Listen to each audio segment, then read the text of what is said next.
হরি হরি রাধে রাধে। একটু আগে ভোগের রান্নার শর্ট ভিডিও দিয়েছি। এখন আমি পকোড়াটা বানিয়ে নিচ্ছি। বেতো শাক কেটে নিয়েছিলাম, আর ধনেপাতা ওটাও কেটে নিয়েছিলাম, মানে কাঁচি দিয়ে আমি সব কেটে নিয়েছি আর কি।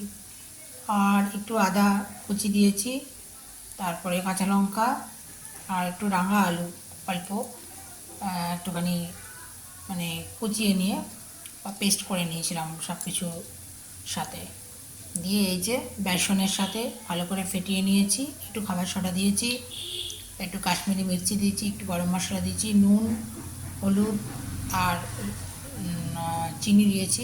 দিয়ে ভালো করে একটু অল্প জল লাগলো, বেশি জল লাগেনি। ওই পেস্ট করেছিলাম এটাতে, তার মধ্যে একটু জল দিয়ে সামান্য দিয়ে ভালো করে ফেটিয়ে নিয়ে এই দিয়ে দেখুন ছেড়েছি, সাদা তেলেই ছেড়েছি, আর কাঁচা লঙ্কাই দিয়েছি। হরি হরি রাধে রাধে। ভালো থাকবেন বন্ধুরা।